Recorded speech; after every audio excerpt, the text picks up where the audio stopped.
I am a physician and I'm accepting new patients, but I'm not the kind of doctor you want to meet, because if you meet me, you're likely in big trouble. For the last 35 years or so, along with other doctors, nurses, and a team of therapists, I've been taking care of some of the very, very sickest patients in the intensive care unit. Lots of medicines, tests, therapies, and often with breathing machines that require a tube through your mouth into your lungs to keep you alive.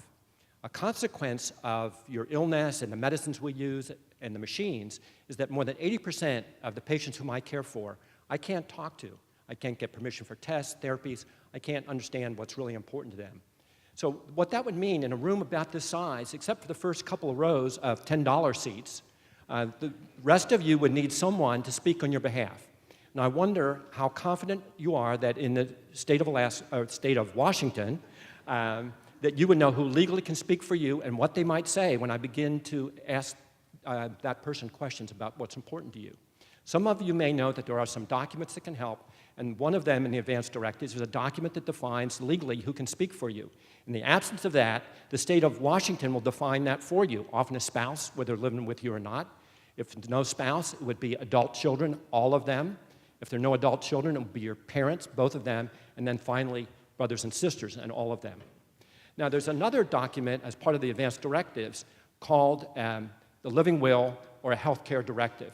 And what this document is designed to do is to give some information to your doctor and your surrogate about the kinds of treatments you might want or not want if you became seriously ill. Unfortunately, in my experience, while it's a great concept, it rarely works, often because it's too general or too specific given the clinical situation, or it's been done 10 years ago and nobody even thinks that it makes sense today. So that often leads us right back to the spokesperson and the surrogate. And if you're fortunate to have a twin who happens to know you as well as you know yourself, then when I reach out to her, I know that she's really speaking with your best interest in mind. Unfortunately, that often is not the case. The surrogate may not know what's really important to you, and they may have an agenda of their own of what they would really like for you that might not be your agenda. And that can lead to some real conflict and some problems. And it could happen in any hospital in Seattle, and it's happened to us recently. We recently cared for a 70-year-old woman who had multiple medical problems. She hadn't been out of bed for 5 years, a recent diagnosis of cancer, and she let us know that she really didn't want much done for her general condition and cancer in particular. She left the hospital but got suddenly ill with a serious pneumonia, went to an emergency room, was so sick that her son directed that the doctors put a tube into her mouth, hooked her to a breathing machine because her pneumonia was so severe. She spent the next 21 days in her hospital, the bulk of the time in our intensive care unit. She never awakened and was able to communicate with us. Over this 21 days, there was lots of conflict. Her children at times were in conflict with themselves about what they wanted for their mom. There was conflict between the kids and we, as physicians, about what we should be doing for their mom. The nurses were really unhappy with us about the care that we were prescribing. The cost in the end was more than $175,000. And again, she died in her hospital. You can choose to ignore this if you do, but I predict that sometime during your life that you will need someone to speak for you, or you're going to be asked to speak for someone else. I would ask you to consider when you leave here tonight to do 3 things. The first, from a patient perspective, clearly identify your surrogate and write it down.